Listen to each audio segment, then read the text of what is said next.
Pagi hari ini ya Tuhan kami datang. Kami rindu untuk menyembah, untuk memuji nama-Mu ya Bapa. Tuhan Yesus yang ambil alih hati, pikiran dan roh kami. Kami mulai dan kami tahbiskan ibadah raya BM Ajab sekolah guru yang dahsyat dan luar biasa. Hanya di dalam satu nama, di dalam nama Yesus Kristus, nama yang ajaib, nama yang dahsyat, nama yang berkuasa. Haleluya. Bersama kita katakan, amin.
ajaib, Tuhan kita maha besar, Tuhan kita maha agung.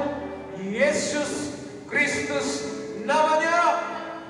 Biarlah semua kita yang memiliki hati selalu memuji dan meninggikan nama Tuhan. Semua karena anugerahnya, sehingga kami dapat memasuki minggu yang pertama di bulan Juni ini.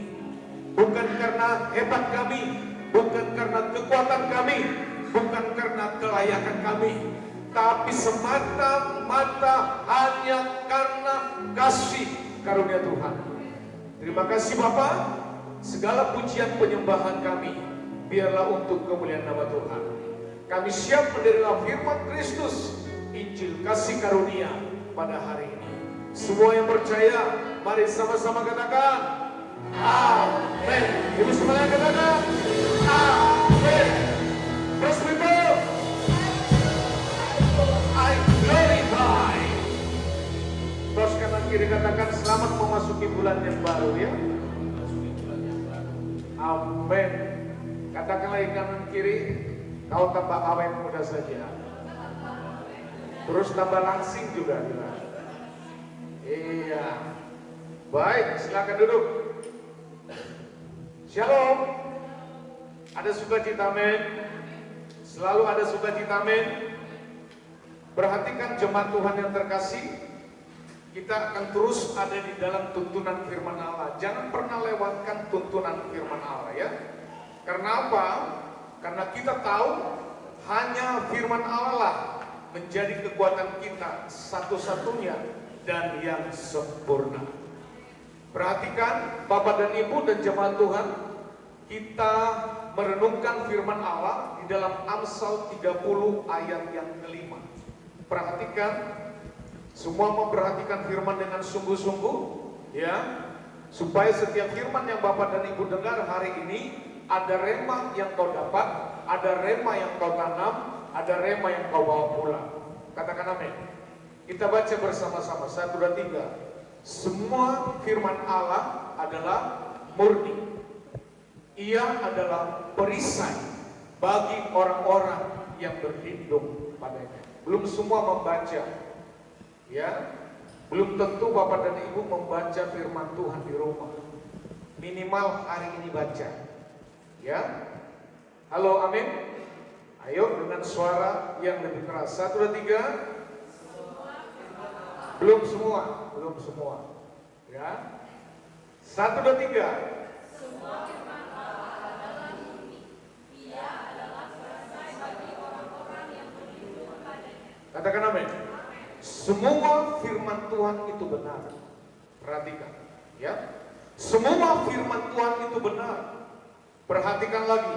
Semua firman Tuhan itu ditepati. Bukan saudara yang menepati, tapi Tuhan yang menepati. Perhatikan lagi terjemahan lain, semua firman Tuhan itu sempurna. Jadi tidak perlu lagi ditambah dan tidak perlu lagi dikurang. Perhatikan, semua firman Allah adalah murni. Yang notabene nanti akan menuju kepada Yesus yang murni. Katakan amin. Jadi kalau firman Allah itu sempurna, itu menyatakan Yesus sempurna. Kalau firman Allah tadi mengatakan itu betul benar, Yesuslah yang benar. Kalau firman Allah tadi mengatakan murni, Yesus adalah murni. Kalau firman Allah tadi mengatakan adalah sempurna, maka Yesuslah yang sempurna. Maka kita yang tidak sempurna ini harus nempel kepada pribadi yang sempurna, supaya Bapak dan Ibu ikut sempurna. Katakan amin. Halo, katakan amin. Jangan nempel dengan orang yang tidak sempurna, maka saudara pun menjadi tidak sempurna. Maka nempellah kepada pribadi yang sempurna itu, sehingga saudara pun menjadi sempurna. Perhatikan lagi dalam Yohanes pasal yang pertama, ya. Yohanes pasal yang pertama, ayat yang pertama kita baca bersama-sama. Pada mulanya adalah firman. Terus firman itu bersama-sama dengan Allah. Terus dan firman itu adalah Allah. Ayat 14. Ayat 14. 1, 2, 3. Firman itu telah menjadi manusia dan diam di antara kita, dan kita telah melihat kemuliaannya, yaitu kemuliaan yang diberikan kepadanya sebagai anak tunggal Bapa, penuh kasih karunia dan kebenaran. Perhatikan, artinya kalau kita bisa melihat di situ tadi ada kata murni. Dia berasal dari bahasa Ibrani, yaitu saraf, dilebur tanpa campuran. Perhatikan, kalau kita masak tidak dicampur dengan A dan B, rasanya tidak enak, betul? Rasanya asli, rasa asli ini belum tentu enak. Tapi Indonesia, lidah sudah bercampur dengan cita rasa. Jadi kalau tidak dicampur, rasanya tidak lidah Indonesia. Tapi firman Tuhan ini, kata murni, dia berasal dari kata saraf. Bukan saraf begini ya. Halo? Saraf artinya dilebur tanpa campuran. Kalau dilebur tanpa campuran, berarti waktu dilebur 100% emas, maka waktu dicampur juga, waktu dia diaduk 100% emas, waktu keluar hasilnya 100% juga emas, tanpa dicampur. Ngomong kanan kiri, murni sama dengan saraf, sama dengan tidak dicampur. Amin. Perhatikan Bapak dan Ibu, imanmu tidak boleh dicampur ya. Halo, imanmu itu harus murni. Imanmu itu tidak boleh dicampur dengan pengetahuan-pengetahuan yang lain. Harus murni. Karena Yesus murni. Perhatikan, ya. Artinya kasih karunia tidak pernah dicampur. Tapi kamu harus layak dulu. Kau harus kudus dulu. Kau harus baik dulu. Kasih karunia tidak bisa dicampur dengan itu. Kau harus baik dulu. Kau harus kudus dulu. Kau harus sungguh-sungguh dulu. Kasih karunia tidak bisa dicampur di situ. Engkau dan saya diterima kasih karunia justru waktu engkau tidak layak. Itulah Injil murni. Tidak ada campuran. Waktu Yesus memanggil engkau dan saya pada dan disuruh bersatu dengan tubuhnya, itu pada saat posisi mulai kotor, bukan pada saat bersih. Perhatikan, waktu Allah menjadikan manusia itu, harga bahan bakunya itu murah, debu dan tanah. Perhatikan, debu dan tanah. Tetapi yang buat mahal karena ada nafas Allah. Jadi hidupmu dan hidup saya hari ini bukan lagi titik kebenarannya pada debu dan tanah, tapi pada nafas Allah. Maka setiap tarikan nafasmu hari ini, itulah disebut tarikan nafas kasih karunia. Coba tarik nafas dulu. Kasih karunia. Ngomong gitu. Sekali lagi. Kasih karunia.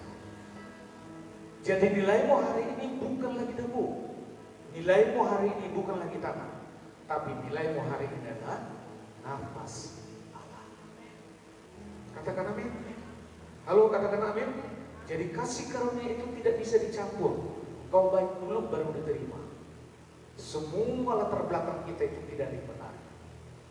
Maka masuk pada kasih karunia Tuhan, kau diterima dan saya diterima, itu pada saat posisi kotor, tidak bersih.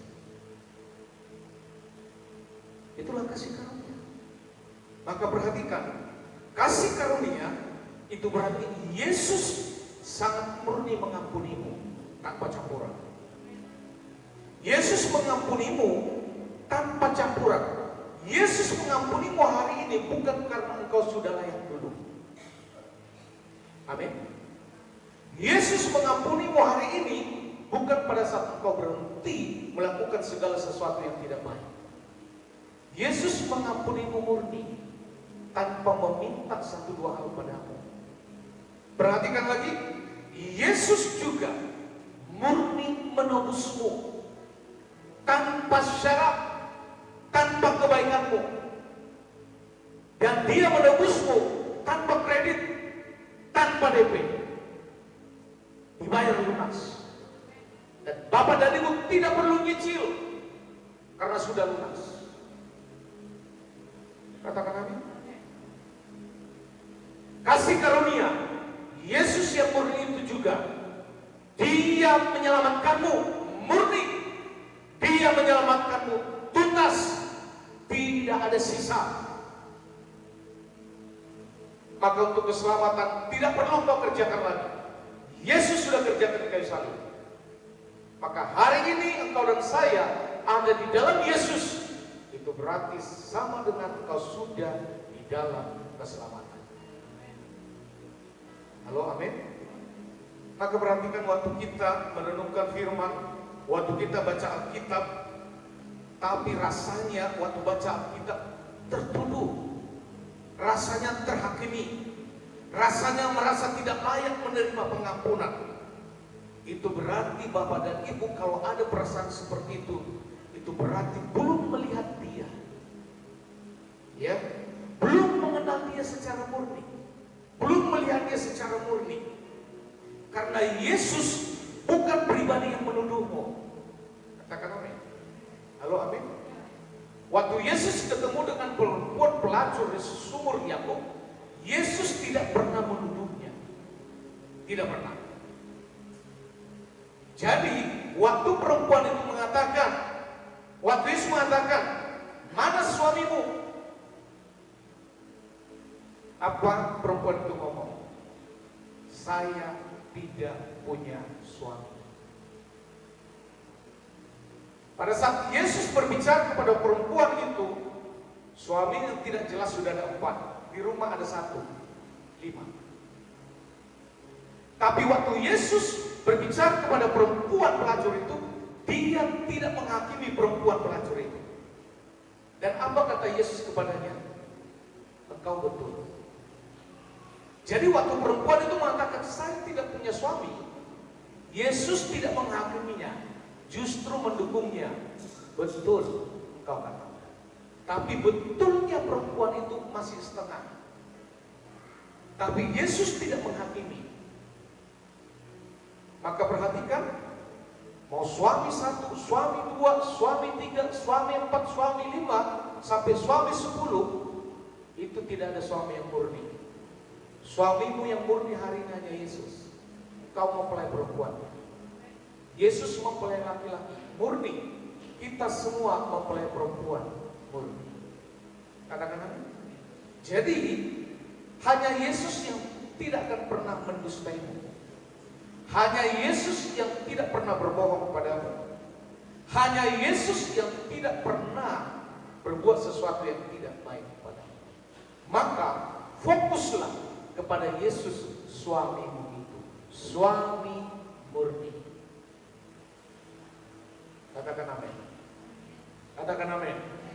Jadi kalau kita sebagai mempelai perempuan, maka satu-satunya suamimu yang murni itu adalah Yesus. Perhatikan lagi, ia, ya, kembali lagi kepada kitab Amsal tadi, ia adalah perisai. Artinya Kristus sendiri perisai kita. Di dalam bahasa Ibrani dia memakai kata mangen, ya, mangen artinya perisai prajurit. Artinya tidak dibuat saudara sendiri. Perisai itu sudah ada. Jadi jangan buat lagi perisai yang lain. Katakan amin. Karena perisai itu Yesus sendiri. Jadi Bapak dan Ibu tidak disuruh lagi buat perisai. Tidak.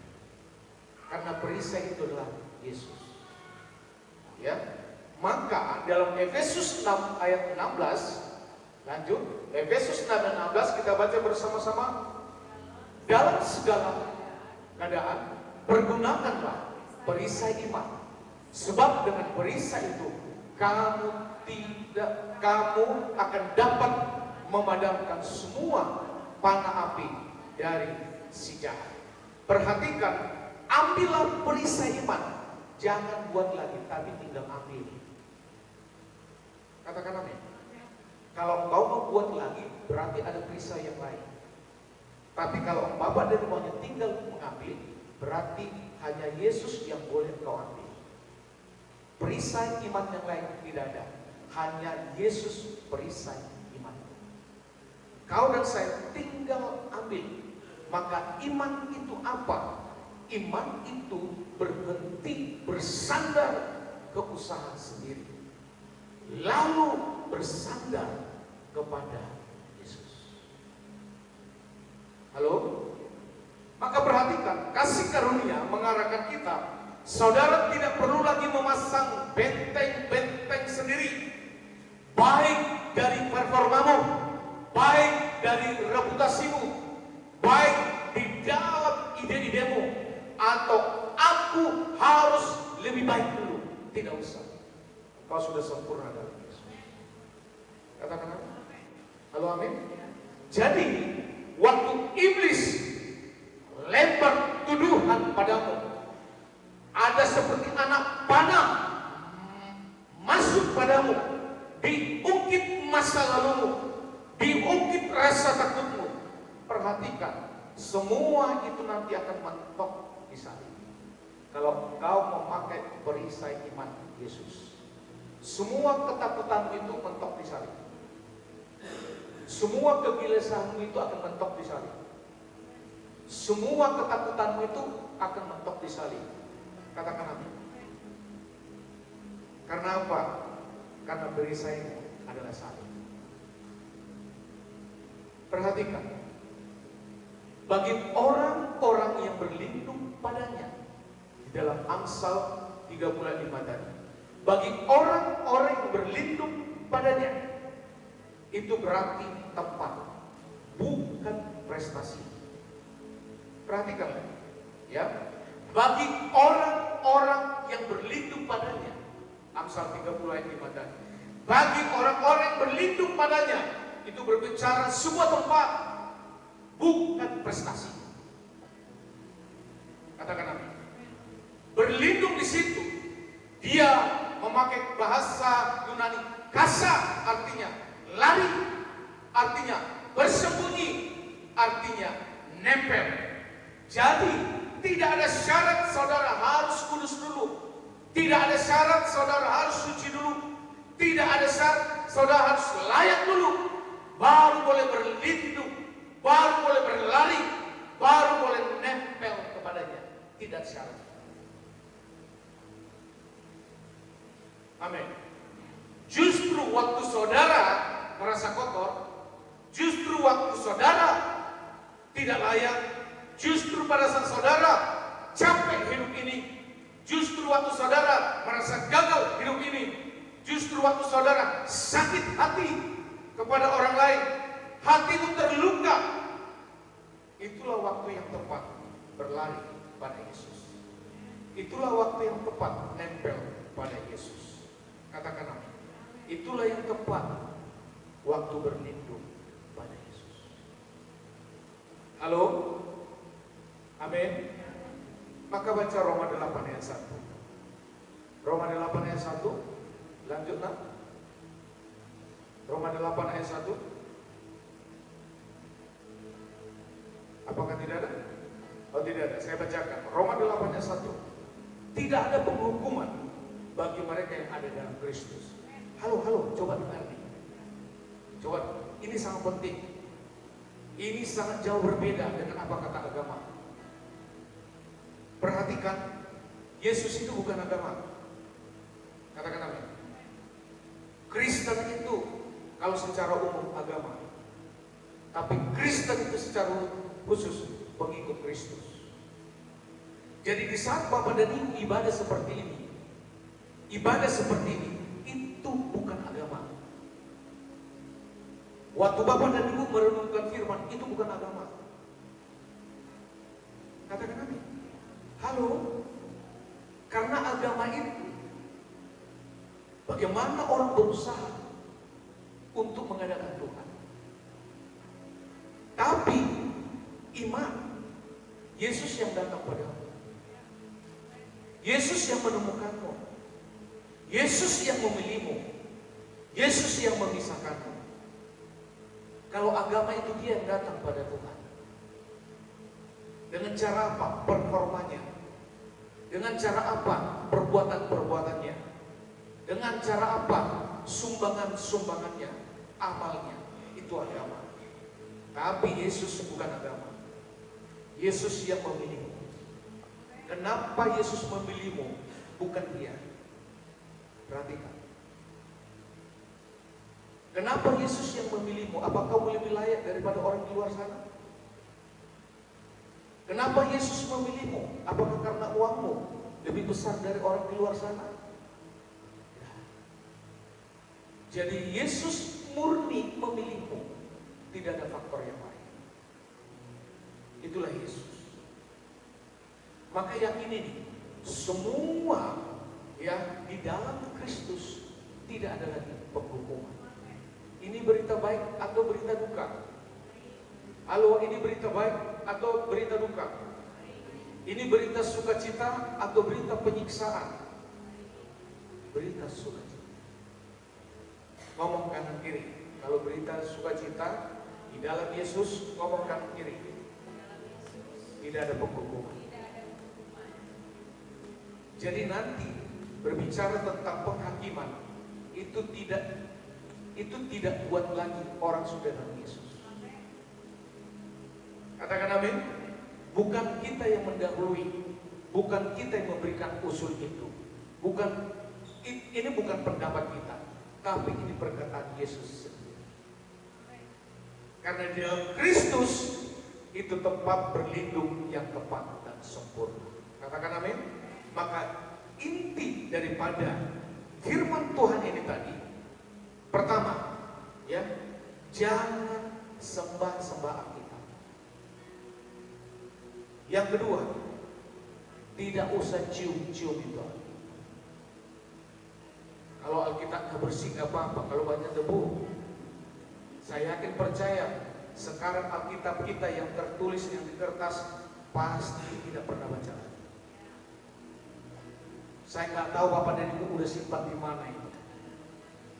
Apakah di bawah kolong tempat tidur? Saya nggak paham. Tapi usul saya itu harus tetap disimpan. Karena suatu saat internet itu semua yang seperti ini, model seperti ini, itu akan berlalu. Maka sisakan tetap ada Alkitab yang dari kertas. Jangan dibuang. Kalau main Pak, bungkus cabai Pak, robek satu. Ya, halo, jangan seperti orang lain baca sesuatunya dicium, gak usah. Katakan amin. Perhatikan, seberapa banyak pun engkau terus mencium Alkitab itu, percuma. Jadi waktu kau merenungkan firman Tuhan, justru aku merenungkan, itulah kesempatan kau bertemu Yesus. Itu yang penting.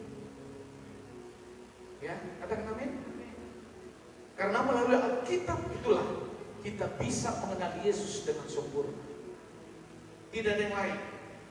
Maka waktu kau merenungkan firman Allah, tujuan utamanya itu bukan untuk orang lain, tapi engkau pribadi bertemu dengan Tuhan. Katakan amin.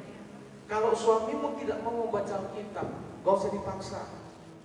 Karena Tuhan mau bertemu pribadi, bukan dua orang, tapi personal. Kalau istrimu malas baca Alkitab, ya lebih banyak nonton rajin drama Korea, drama Cina, biarin aja. Karena ke surga syaratnya bukan karena menonton rajin berapa episode. Dah. Ya, halo, amin. Ayo renungkan firman.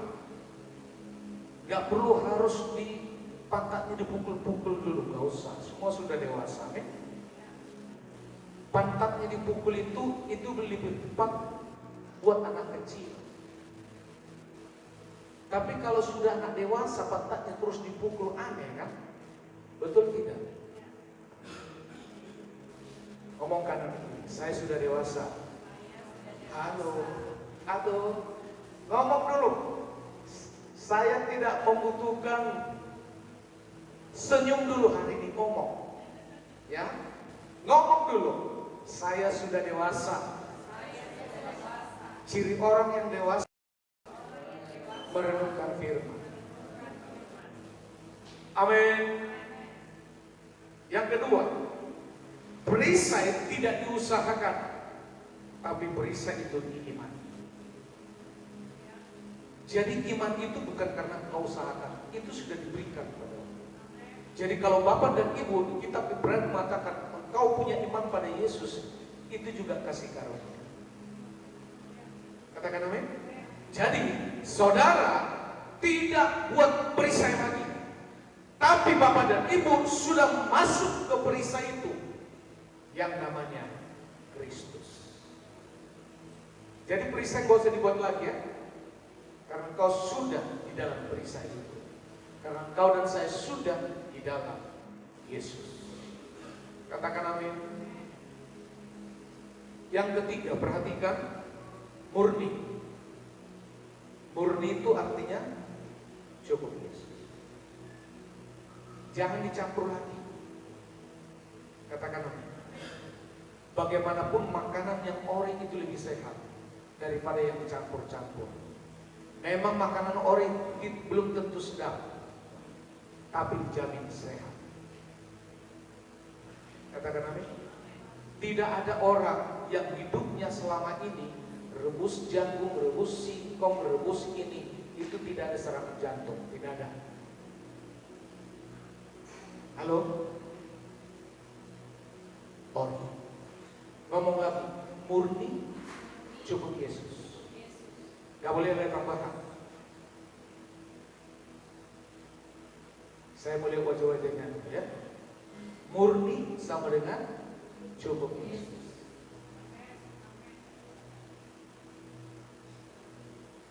Kalau nanti Bapak dan Ibu punya anak, buat aja namanya murni. Ya Mama Grace ya, Ibu Rosmita ya. Nanti kalau anak perempuan, buat namanya murni. Apa arti murni? Cukup Yesus. Tidak usah ada tambahan. Maka waktu datang kepada Yesus tidak perlu merasa bersalah. Katakan amin. Tidak perlu juga merasa paling benar dalam hidup itu. Bahkan tidak perlu juga berbulan-bulan puasa untuk datang pada Yesus. Jangan seperti lebih rohani daripada orang lain. Yang lain berpuasa 3 hari, saudara berpuasa 45 hari. Tidak usah, masuk aja pada Yesus. Karena perisai itu tidak disuruh kau buat lagi, tapi tinggal masuk. Katakan amin. Jadi waktu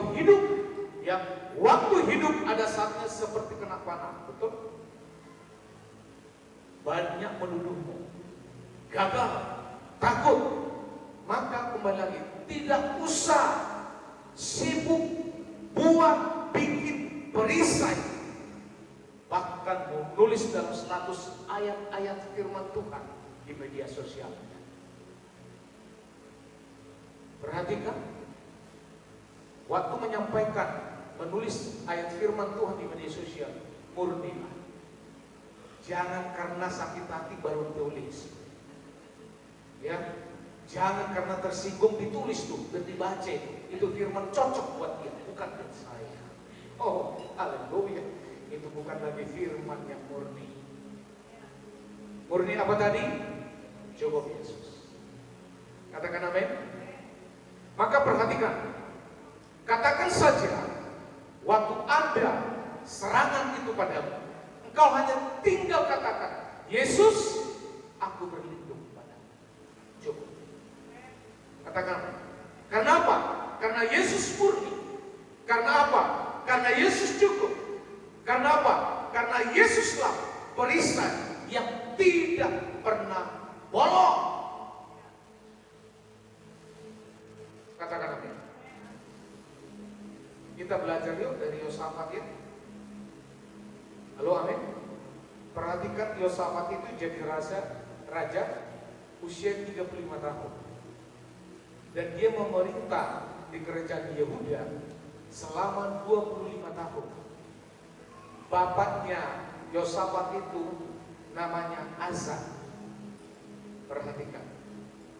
Tapi kesalahan satu langkah dilakukan oleh Yosafat, dia punya besanan gabung dengan namanya dengan Ahab. Nah, sedangkan Raja Ahab ini penyembah berhala. Perhatikan, Yosafat itu hatinya selalu pada Tuhan. Tapi ada saatnya lingkungan mengubahnya. Ada saat lingkungan bisa dikatakan menggodanya. Maka hati Yosafat sama Tuhan, tapi kakinya sering jatuh. Maka hari ini hatimu harus semua sama Tuhan, pikiranmu harus sama Tuhan, jiwamu harus sama Tuhan, termasuk setiap langkahmu juga harus sama Tuhan. Katakan amin. Jadi nanti kalau kita mau membaca Yosafat dalam 2 Tawarik pasal 20, nanti Bapak dan Ibu baca. Apakah saya punya kepercayaan Bapak dan Ibu nanti bisa baca di rumah? Hah? Allah Pak, sudah Pak, lewat apa? Sudah dikatakan kok garis besaran. Ya sudah, kalau gitu dengar baik-baik hari ini. Ya, perhatikan. Yosafat itu orangnya takut Tuhan, tapi namanya takut Tuhan tetap manusia, betul tidak? Betul tidak? Bukan membenarkan kemanusiaan kita. Maka dia mengalami tekanan hidup yang sangat berat. Pertama sekali, dia mengalami tekanan dari luar. Waktu dia sebagai raja, langsung dikeroyok 3 bangsa sekaligus. Ya, nanti dalam 2 Tawarik 20 ayat 1 sampai 2. Bangsa yang pertama Bani Moab, yang kedua Bani Amon, dan yang ketiga adalah sepasukan orang Moni datang berperang melawan Yosafat. Bayangkan, langsung 3 bangsa menyerangnya. Padahal Yosafat cinta Tuhan. Perhatikan, jemaat Tuhan terkasih, kalau Bapak dan Ibu semakin melekat pada Tuhan, perhatikan, iblis tidak mau tinggal diam. Dia akan terus memanahmu. Jadi jangan pernah berpikir kalau cinta Tuhan tidak ada masalah. Jangan pernah berpikir bahwa cinta Tuhan sudah ringan-ringan aja masalahnya. Dan si iblis akan selalu mengarahkan panah. Tapi perhatikan tadi lagi, semua panah si iblis, kalau kau membuat Yesus itu murni di hadapanmu, murni dalam imanmu, maka semua tuduhan-tuduhan tadi dia hanya mentok di sana. Katakan apa? Panahnya memang mengarah padamu, tapi waktu anak panahnya diarahkan oleh si iblis, ternyata dia kesal. Kau tidak akan dibunuhnya, kau tidak akan dimatikan, karena setiap serangan iblis itu mentoknya di sana.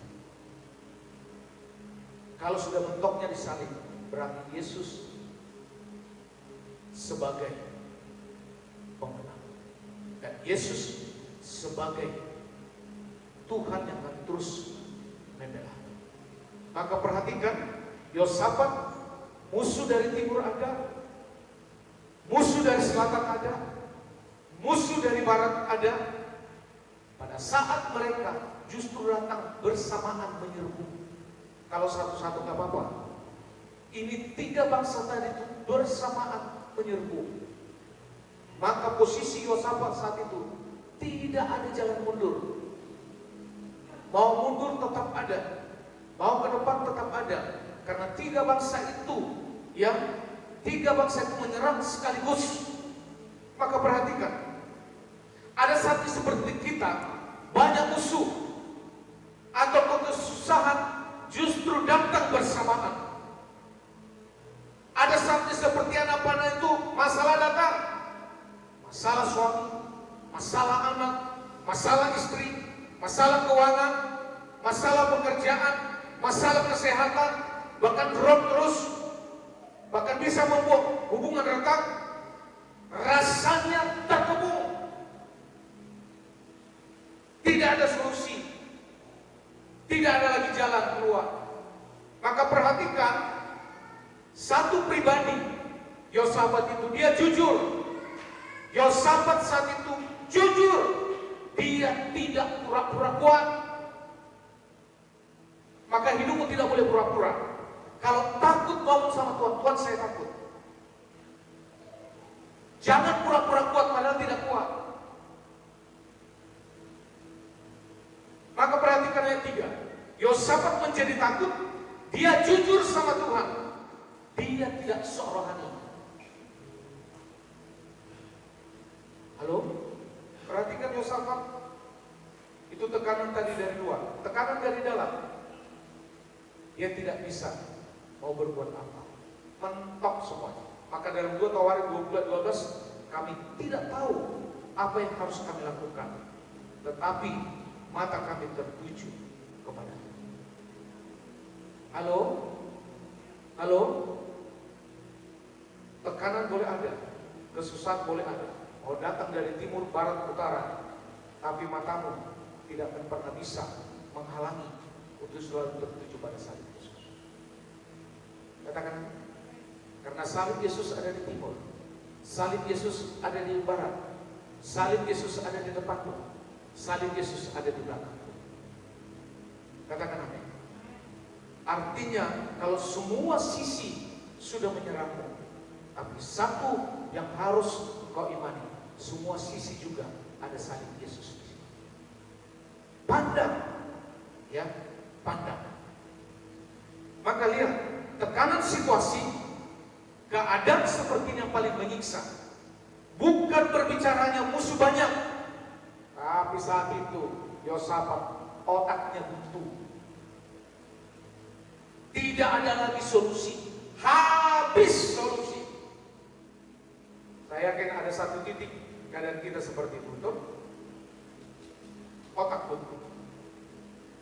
Tidak lagi solusi.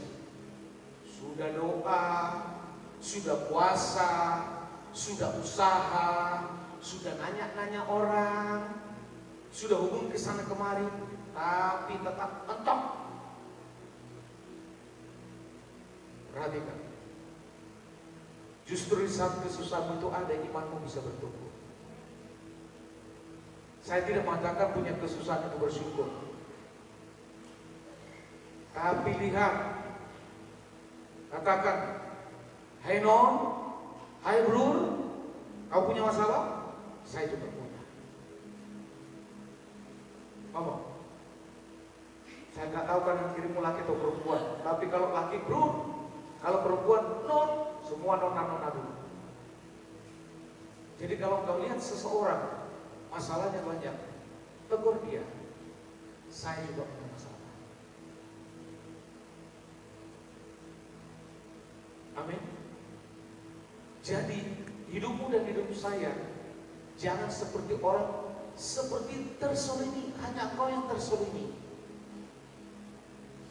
hanya engkau yang punya masalah, hanya engkau yang punya kesusahan. Halo, saya sedikit share, gak apa-apa Bu ya. Anak kami yang pertama itu, dia selalu punya target. Kami tidak pernah berbicara mendetail tentang apa yang dia lakukan, tapi dia punya target 3,5 tahun itu dia harus selesaikan sarjana ekonominya, sarjana bisnisnya. Dan itu bukan di tempat universitas yang mudah, itu di Universitas Brawijaya. Semakin mendekati, ya kita senang aja supaya dia punya target seperti itu. Tapi yang membuat kami deg-degan hari ini, saya nggak tahu ibu, kalau saya ada sedikit takut. Dia kemarin mempresentasikan kepada kami, selesai kuliah, dia mau berangkat ke Australia.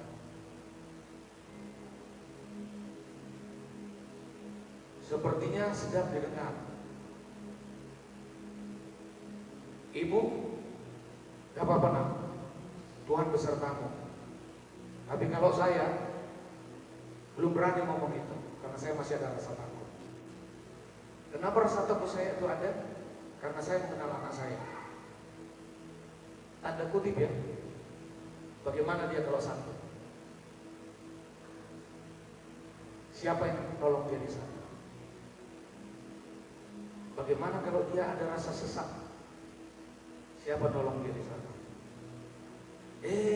Dia salah makan, akhirnya apa ini? Alergi. Itu di dalam otak saya. Kalau dia alergi mungkin di Malang, ibunya masih langsung minum obat ini. Tapi kalau jauh di sana, seperti apa? Presentasinya itu betul-betul masuk otak, sistematis. Saya tanya pada dia, tujuan kamu ke sana ngapain? Simpel aja jawabannya. Dia mau punya uang banyak. Dia punya target 5 tahun. Jadi kalau pulang nanti ke sini, dia buka usaha itu langsung pukulannya pukulan berat, bukan lagi pukulan ringan. Artinya mungkin akan dibuat usaha dengan uang yang dia sudah punya. Saya hanya ngomong kepada anak kami, nah, jangan pernah berpikir kami mengizinkan kau karena untuk cari uang. Ingat, apa mau hidup bukan orang miskin, orang kaya. Halo. Cuman Tuhan ingatkan lagi saya masa lalu. Masa lalu saya, waktu ada lingkungan saya, di tempat saya yang lama, saya berbicara satu angkatan saya. Tempat kami itu bukan tempat terpencil. Di kota besar. Tapi waktu hanya satu tujuan, saya mau tinggalkan kota ini. Karena kota ini tidak cocok dengan hati saya. Tidak cocok dengan hati saya. Karena pergaulan. Dan waktu Tuhan memberikan suatu penilaian seperti itu kasih karunia buat saya. Saya tidak pernah jatuh dalam pergaulan. Termasuk merokok pun tidak pernah saya sentuh. Jadi saya tidak merokok itu bukan karena saya pendeta, bukan. Minuman keras pun tidak pernah saya sentuh, itu bukan karena saya pendeta. Bahkan bermain-main dengan perempuan pun saya tidak pernah. Kalau saya bisa memisahkan diri seperti itu, saya sadar itu kasih karunia. Akhirnya saya tinggalkan kampung saya. Saya mau merantau. Tertuju saya ke Jakarta. Di dalam perjalanan 2 malam 3 hari itu saya naik bis. Ekonomi. Bertahun-tahun tidak pulang karena tidak ada duit. Minta sama orang tua untuk pulang, tidak ada duit. Setelah sekarang saya buat perbandingan. Ya, anak saya mau pulang kapanpun bisa kami biayai. Tapi nyatanya anak kami nggak mau pulang. Halo. Kalau dulu saya mau merantau, kesusahan ekonomi, naik bis. Perbandingan ke generasi berikutnya, dia nggak naik bis, naik pesawat. Generasi saya merantaunya ke Jakarta, masih di Indonesia. Pulaunya saja berbeda. Anak saya mau merantau ke Australia, sangat jauh berbeda. Halo, perhatikan. Apa ini enggak tekanan hidup? Bagi saya tekanan. Saya sekarang harus lebih memisah-misahkan lagi. Pikiran yang negatif tadi, yang sakit dalam nama Tuhan tidak ada. Saya jujur di hadapan Tuhan. Mungkin saya tidak jujur di hadapan ibu, karena ibu akan selalu melihat saya lebih rohani daripada dia. Tapi hari ini saya katakan, saya jujur. Itu tekanan buat saya. Tapi saya ingat kembali lagi, waktu mereka masih kecil-kecil. Mungkin Ibu Rospita masih ingat. Kalau saya tanya mereka bertiga, nah, nanti mau kemana? Ada yang ngomong ke Belanda, ada yang ngomong ke Inggris, betul ya, Bu ya? Ada yang ngomong ke kemana lagi? Ke Jepang. Ternyata pilihan yang kedua nanti kalau jadi nggak ke Australia, dia mau ke Eropa.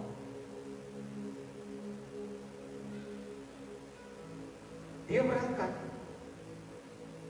Tuhan sudah menyiapkan melalui orang tuanya untuk semua kebutuhannya. Harus ada uang deposito, bukan 1-2 juta. Tapi Tuhan pasti berkati dan sudah diberkati untuk persiapan. Jadi mulai dari sekarang, ya les ini. Satu hal nanti yang buat saya tenang, saya bilang, cari gereja. Bagaimanapun komunitas sangat penting, cari gereja. Ini yang belum saya sampaikan. Kalau kamu tidak menemukan gereja dan komunitas, kamu bangun gereja di sana. Gereja BMA Satelit Kuala Lumpur. Halo, tepuk tangan untuk Tuhan dong. Tepuk tangannya seperti kurang makannya kencang dong.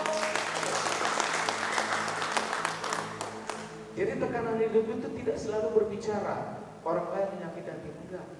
Ternyata berita seperti ini juga menjadi tekanan.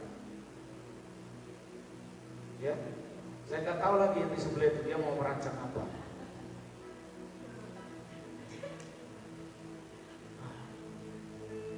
Saya nggak tahu.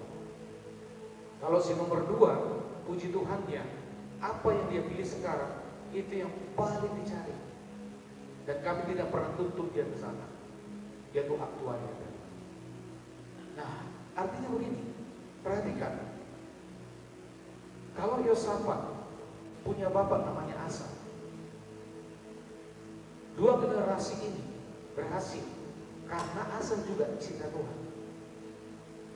Yosafat juga cinta Tuhan. Perhatikan, saya tidak mengatakan nanti ke cucu, saya mengatakan 2 generasi. Saya harus cinta Tuhan, maka ketiga anak saya juga cinta Tuhan. Cucu saya tanggung jawab mereka, bukan tanggung jawab. Alkitab jelas itu. Katakan amin. Maka solusi hari ini, Yosafat lari ke perisai, bukan membuat perisai sendiri. Dalam 2 Tawarik 23, Yosafat mengambil keputusan untuk mencari Tuhan. Yosafat tidak ngumpulin jenderal-jenderalnya buat rapat, atur strategi dulu. Yosafat justru kumpulin semua rakatnya buat puasa dan berdoa. Perhatikan, waktu tekanan datang, maka refleks pertama bukan aku harus kuat, tapi Yesus, aku berlindung padamu. Katakan amin. Yang kedua, perhatikan solusi.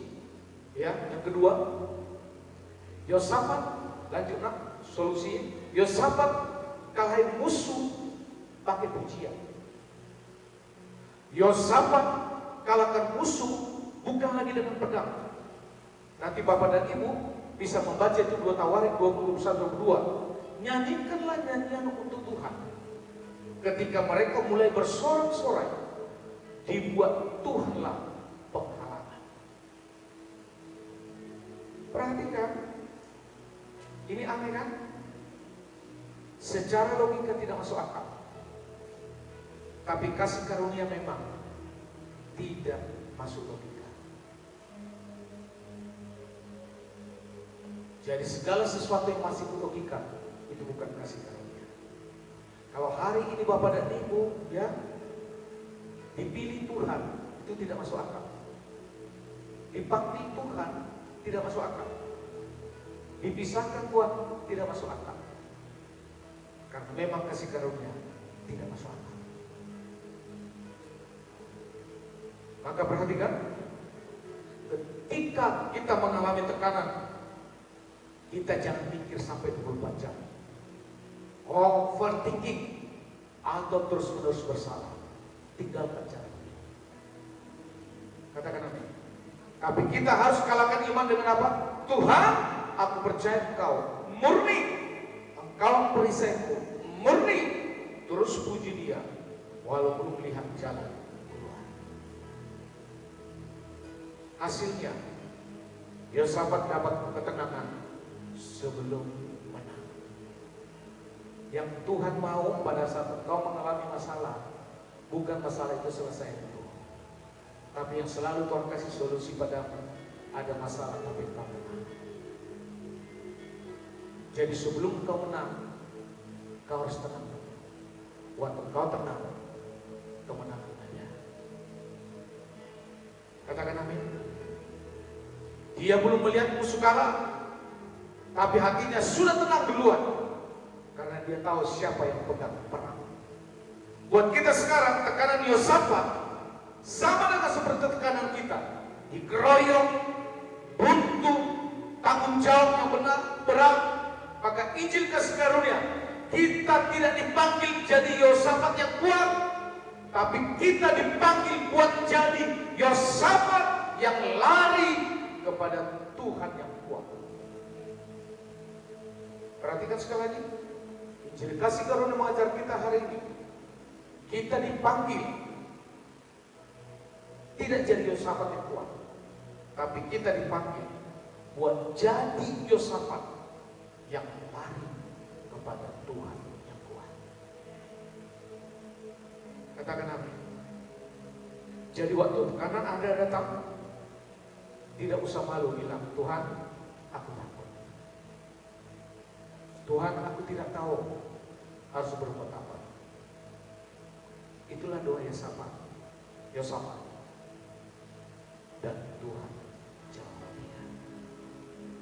Justru waktu kau dalam tekanan itu, kau mengatakan, Tuhan, aku takut. Justru posisi itulah yang terbaik. Jangan datang pada suamiku aku takut. Pasti suami. Datang kepada istriku aku takut. Tapi datang kepada Tuhan, aku takut. Ya. Tuhan, aku tidak tahu. Dan sampai sekarang pun saya belum tahu apakah abang Tuhan izinkan ke sana atau tidak. Tapi aku takut.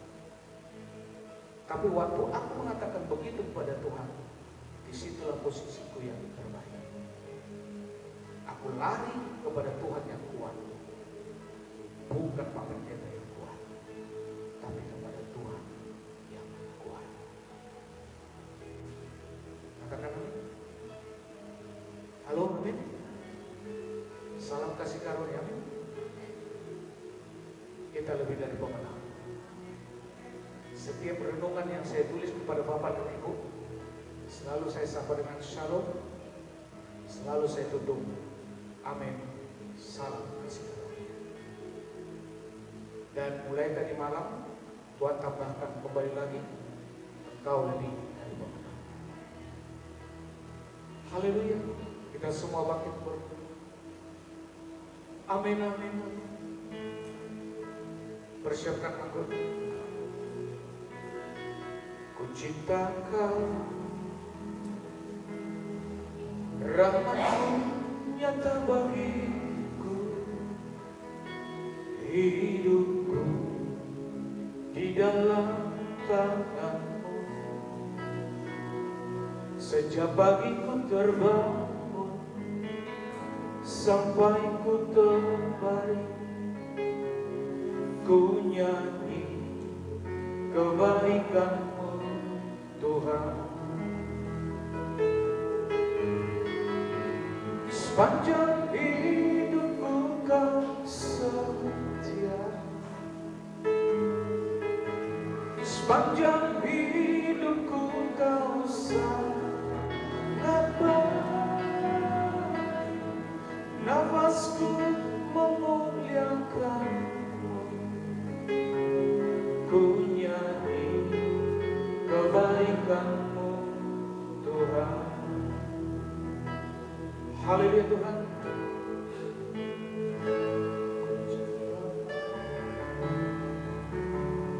Cintakan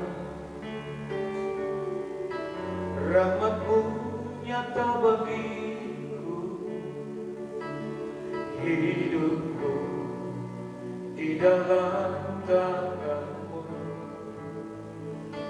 Sejak pagi ku terbangun sampai ku terbaring, ku nyanyi kebaikanmu Tuhan.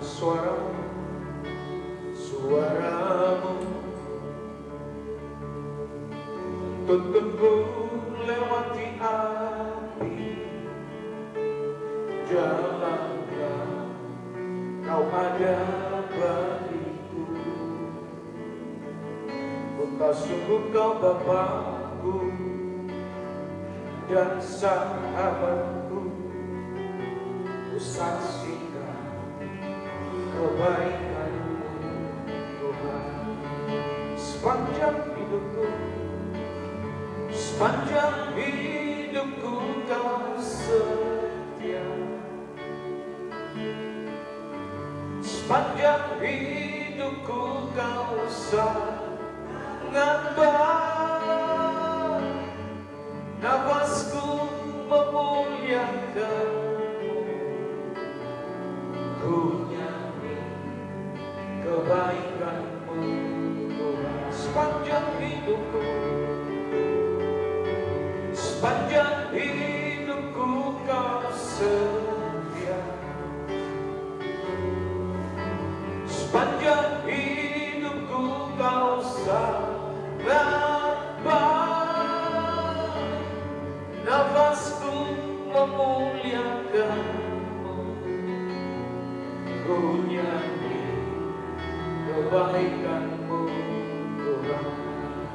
Kebaikanmu, kebaikanmu Tuhan berkati hidupku. Kebaikanmu Tuhan sertai langkahku. Aku berserah datang menyembah, hidupku bagimu. Kebaikanmu Tuhan berkati hidupku. Kebaikanmu Tuhan berkati hidupku. Kebaikanmu Tuhan sertai langkahku. Aku berserah datang menyembah, hidupku bagimu. Kebaikanmu Tuhan berkati hidupku. Sama-sama. Sepanjang hidupku kau setia. Sepanjang hidupku kau sangat baik. Nafasku memuliakanmu, ku nyanyi kebaikanmu Tuhan. Sekali lagi katakan,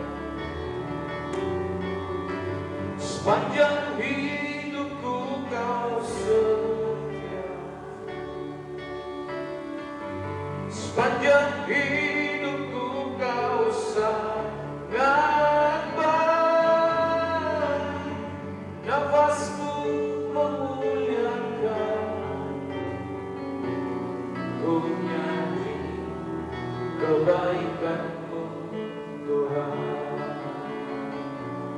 Ku nyanyi kebaikanmu Tuhan. Ku nyanyi kebaikanmu Tuhan.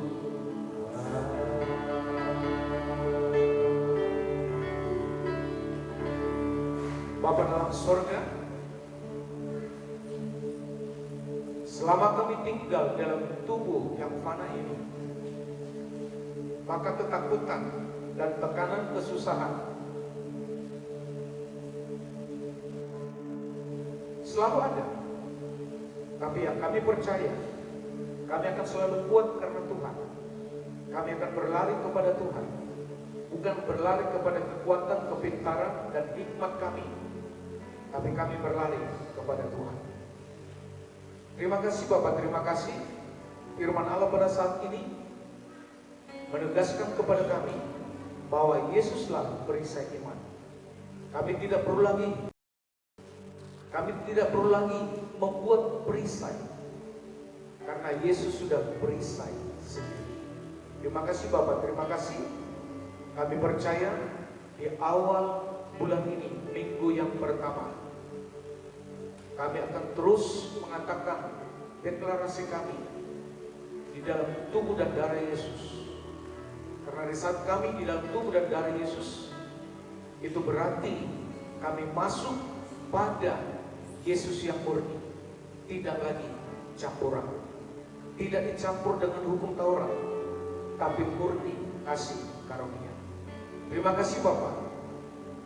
Mari semua jemaat Tuhan angkat roti lebih tinggi dari atas kepala kita, dan kita deklarasikan bahwa tubuh Kristus yang tercabik-cabik ini Dia berikan padamu dan pada saya, supaya kau bisa menikmati tubuh Kristus yang sempurna, tubuh Kristus yang kekal. Maka pada saat kau bersatu dengan tubuh Kristus, maka hari itu juga, saat itu juga, kita bersatu dengan kesempurnaan di dalam kehidupan kekal bersama Kristus. Terima kasih Bapak. Kami percaya waktu kami makan tubuh Kristus, maka segala sesuatu yang tidak baik dalam tubuh jasmani kami ini, Tuhan sehatkan. Tuhan buat semuanya sehat. Rahim Tuhan bukakan sehat. Dan kami percaya, kami terima dengan sukacita. Terima kasih Bapak. Apabila Bapak yang percaya pada tubuh Kristus, mari kau makan di dalam nama Tuhan Yesus.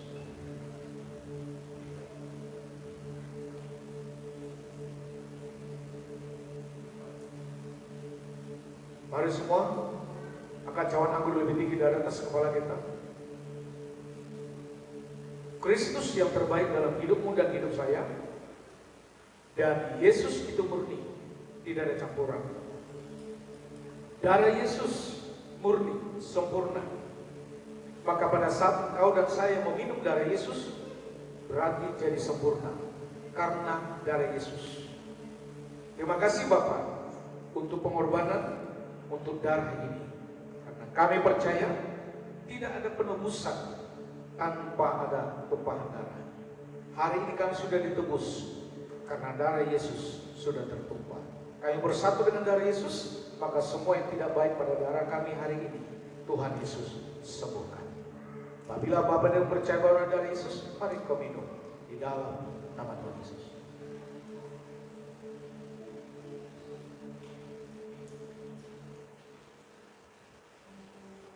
Bersyukur sama Tuhan satu dahulu.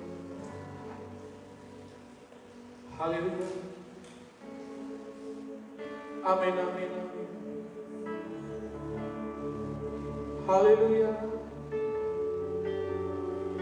Waktu kita mengalami kesusahan, cukup engkau memuji, menyembah Tuhan, renungkan firman. Hatimu tenang, hatimu damai sejahtera. Di depanmu sudah ada solusi.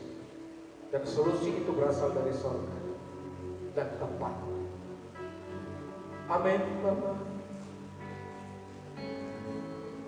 Haleluya. Haleluya. Haleluya. Amin. Sepanjang hidupku kau setia, sepanjang hidupku kau sangat baik. Nafasku memuliakanmu, ku nyanyi kebaikanmu Tuhan. Lagi, amin Tuhan. Sepanjang hidupku kau setia,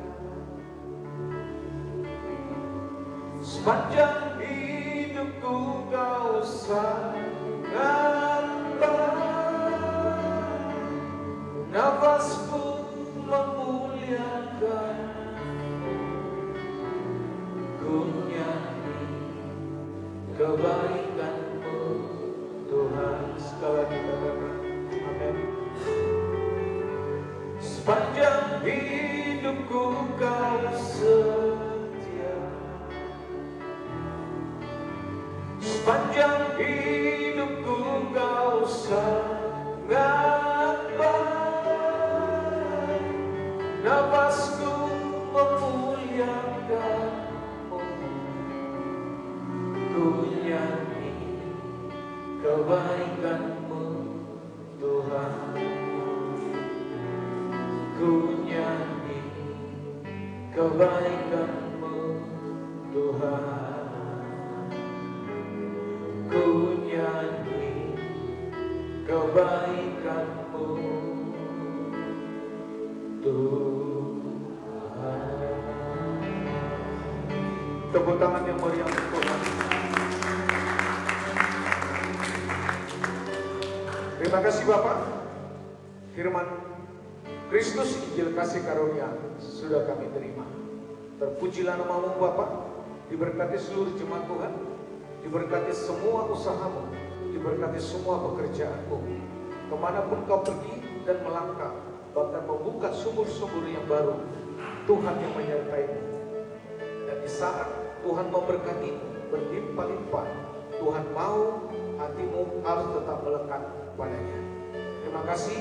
Bahkan setiap generasi berikutnya, kami percaya Tuhan bahwa hidup mereka, masa depan mereka akan jauh lebih baik lagi di atas kami orang tuanya. Terpujilah nama Bapa. Anak-anak muda di tempat ini yang lagi meniti masa depannya, bahkan di dalam pekerjaannya, studinya, termasuk juga nanti dalam rumah tangganya, Tuhan yang tuntun mereka. Mereka cinta Tuhan yang Yesus yang murni, maka segala sesuatu yang tidak mungkin menjadi mungkin bagimu. Terima kasih Bapak. Diberkati gereja kami ini dari utara, timur, selatan, barat. Damai sejahtera dari Tuhan akan terus berlimpah bahkan dalam setiap rumah tangga kami. Terima kasih Bapak. Terima kasih, dan kami percaya bahwa gereja kami ini adalah gereja yang berdiri di atas kebenaran firman Kristus. Terima kasih Bapak. Hari ini juga kami menabur buah pekerjaan Tuhan di tempat ini, termasuk kami menyelesaikan pagar tembok di depan. Kasih karunia Tuhan memberkati kami semuanya. Terpujilah nama Bapa, Tuhan yang terbaik dalam hidup kami. Mari semua angkat tangan di hadapan Tuhan dan terima berkat Tuhan. Kasih karunia dari Allah Bapa di surga yang berlimpah-limpah, cinta kasih dari Yesus Kristus, dan pimpinan dari Roh Kudus yang memimpinmu hari ini sampai Maranatha Tuhan Yesus datang kedua kalinya. Semua yang percaya, mari sama-sama katakan amin.